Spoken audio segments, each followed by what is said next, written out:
Hello बच्चों, चलिए प्रश्न पढ़ते हैं। प्रश्न दिया है ग्लाइकोलाइसिस के दौरान निम्न में से किस परिवर्तन में एटीपी का संश्लेषण होता है। विकल्प ए है ग्लूकोज से बनता है ग्लूकोज 6 फॉस्फेट। विकल्प बी है फ्रक्टोज 6 फॉस्फेट से बनता है फ्रक्टोज 1,6 बाईफॉस्फेट। विकल्प सी है 1,3 बाईफॉस्फोग्लिसरिक अम्ल यानी कि बीपीजीए से जब बनता है 3 फॉस्फोग्लिसरिक अम्ल पीजीए।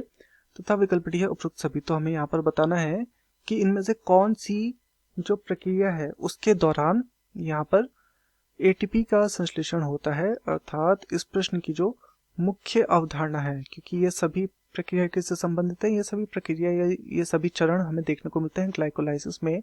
तो इस प्रश्न की जो मुख्य अवधारणा है वो ग्लाइकोलाइसिस के विषय में है, ग्लाइकोलाइसिस। और हमें यहाँ पर बताना है कि ग्लाइकोलाइसिस के भीतर जो चरण होते हैं इनमें से किस चरण में जो हमें यहाँ पर दिए गए हैं उसमें एटीपी का संश्लेषण होता है। तो ग्लाइकोलाइसिस एक ऐसी प्रक्रिया है जिसमें ऑक्सीजन की आवश्यकता नहीं होती है। इस प्रक्रिया को जो संपन्न होता है वो होती है कोशिका द्रव्य में।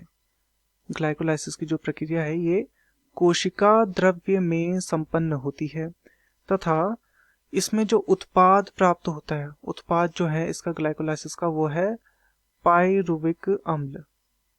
पाइरुविक अम्ल यहाँ पर क्या होता है, बनता है ग्लाइकोलाइसिस में। इसमें ग्लूकोज का आंशिक विघटन होता है। इस प्रक्रिया में ग्लूकोज का क्या होता है, आंशिक विघटन या आंशिक ऑक्सीकरण यहाँ पर हमें देखने को मिलता है ग्लाइकोलाइसिस की प्रक्रिया में। तथा इस प्रक्रिया में 10 चरण होते हैं। उन 10 चरण में से एक चरण होता है जब बीपीजीए यानी कि 1,3 बाईफॉस्फोग्लिसरिक अम्ल से जब पीजीए का निर्माण होता है, अर्थात 3 फॉस्फोग्लिसरिक अम्ल का जब निर्माण होता है। तो इस प्रक्रिया में यहाँ पर क्या होता है, यहाँ पर एटीपी का संश्लेषण हमें देखने को मिलता है। तो यहाँ पर क्योंकि क्या हो रहा होता है, यहाँ पर हो रहा होता है फॉस्फोरिलीकरण। यहाँ पर क्या हो रहा होता है, फॉस्फोरिलीकरण यहाँ पर हो रहा होता है, जिस कारण से यहाँ पर एटीपी संश्लेषण हमें देखने को मिलता है। तो चलिए विकल्पों को देखते हैं। विकल्प ए है ग्लूकोज से ग्लूकोज 6 फॉस्फेट, नहीं, यहाँ पर एटीपी संश्लेषण नहीं देखने को मिलता। विकल्प बी है फ्रक्टोज 6 फॉस्फेट से फ्रक्टोज 1,6 बाईफॉस्फेट, यहाँ पर भी हमें एटीपी संश्लेषण नहीं देखने को मिलता।